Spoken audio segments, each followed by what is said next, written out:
এই যে আমি প্রেশার দিয়েছি, কড়াইতে আমি প্রেশার কুকারে আমি পাঁচফোড়ন দিয়েছি। আর এত ব্যস্ততার কারণ কি বলুন তো, 12:40 হয়ে গেছে, আমার হাজব্যান্ড তো এক্ষুনি বাড়িতে ফিরবে, তাই তাকে একটু আমের চাটনিটা দেবো ভাবছি। এই একটু আমের চাটনিটা দিতে গেলে ওকে খুব তাড়াতাড়ি করতে হবে, তাই আমি প্রেশারের মধ্যে অল্প করে তেল দিয়ে পাঁচফোড়ন দিয়েছি। দেখছে ফুটছে, এই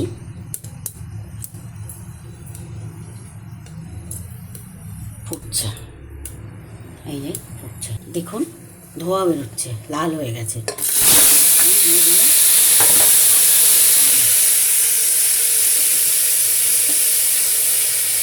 দিয়ে দিলাম হালকা একটু হলুদ, আপনারা না খেলে দেবেন না। দিয়ে দিলাম একটু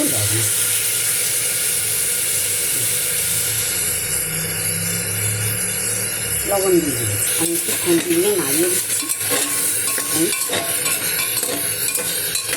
আমাদের ওই আমটা এমন বেশি ভাজাভাজি করলে গলে না, তাই অল্পই ভাজবো।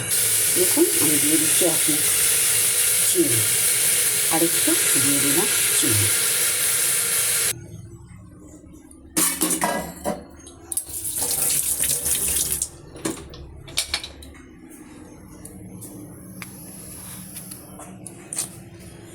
এই আমি প্রেশার কুকারের ঢাকনাটা লাগিয়ে দিচ্ছি।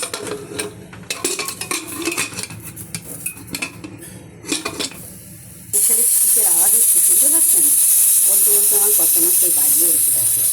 প্রেশারে তাই সিটে উঠে আমি ওনাকে ভাতটা দিয়েছি। আপনারা সাথে থাকুন। এই দেখুন ওনাকে আমি ভাত দিয়ে দিয়েছি, এখনও চাটনিটা আমার নামেনি। দেখুন আমি প্রেশার সিটে দিচ্ছি, দেখি এখন কেমন হয়েছে। চট জলদি করবার জন্য তো তাড়াতাড়ি দিয়ে দেখাবো হয়েছে কি না।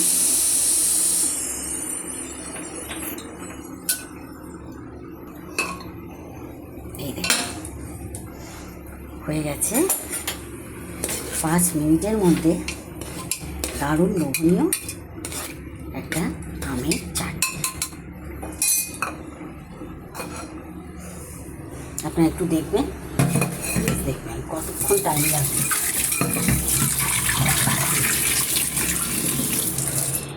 আমি 12:44 দিকে দাবিয়েছি, আর আমার নামানো হয়ে গেছে। আমি বাটিতে তুলেও দিচ্ছি। এই হয়ে গেছে চাটনি, আমি ওনার জন্য নিয়েও যাচ্ছি। এই হলো 5 মিনিটের মধ্যে চট জলদি চাটনি।